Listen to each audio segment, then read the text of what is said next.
Ma mère aimait des oignons verts. Elle aimait des petites fraises sauvages. Elle aimait des petits bibis en folie. Elle aimait la Sainte-Anne. Elle aimait de faire des pèlerinages à Sainte-Anne-de-Beaupré. Elle était 17 ans de suite.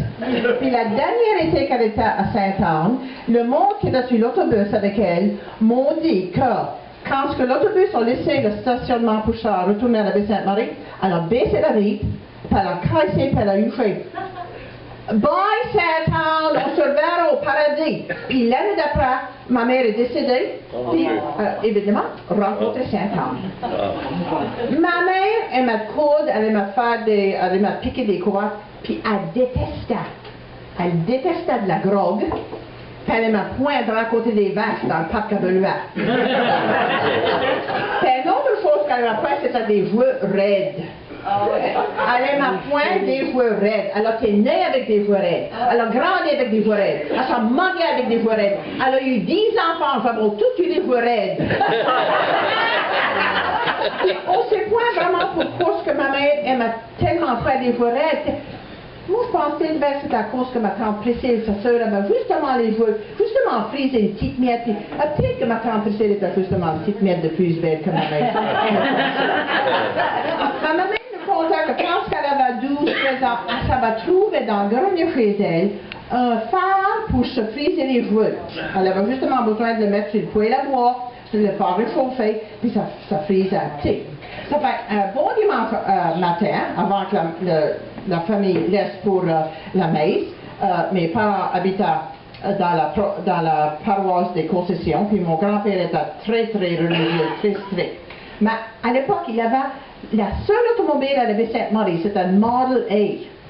Et puis, ma mère au grenier, à cachette, puis elle se frisait justement le tout par justement une petite miette. Ça fait qu'elle avait une vague. Oh, elle se trouvait belle quand on se regardait dans le miroir.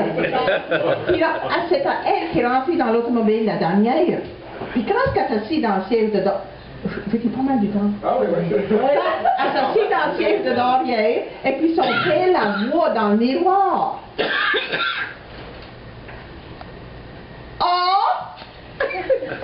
On va être tard à matin pour la messe, qui dit?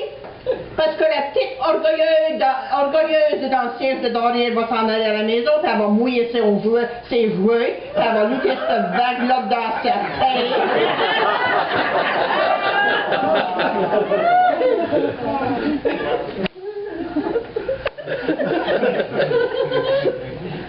Ma mère sort de dans le siège de derrière.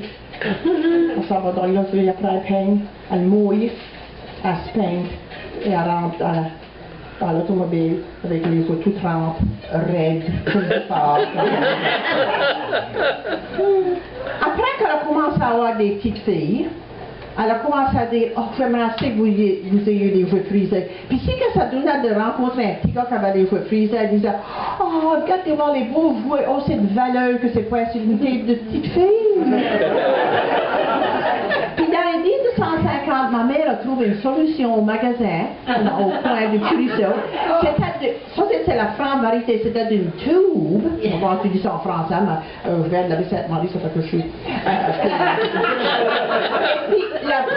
C'était vraiment appelé une crest, C-A-E-S-T, et puis il serrait la tube, et puis ça sortait juste comme la toothpaste aujourd'hui. On me demande si qu'ils ne savent pas vraiment trompé, puis qu'ils nous ont mis de la toothpaste dans les yeux. Dans 1997, ma mère est morte dans le mois d'août, juste dans l'été, juste comme quand vous voulez mourir. Puis 2 semaines avant, qui avait donné une belle perme. Et puis, elle avait les cheveux blancs comme de neige. Bien sûr, Miss Clairol avait venu pour quelques années après. Dans ses 80 ans, elle se laissait aller les cheveux, puis ils étaient beaux et blancs. Puis elle avait une belle perme, toute douce, pas frisée comme du style wool. C'était vraiment beau. Et puis là, 2 semaines après qu'elle avait eu ça, elle est morte. Et puis tout ce que je peux souhaiter, C'est quand ils vont rouvrir les portes du paradis.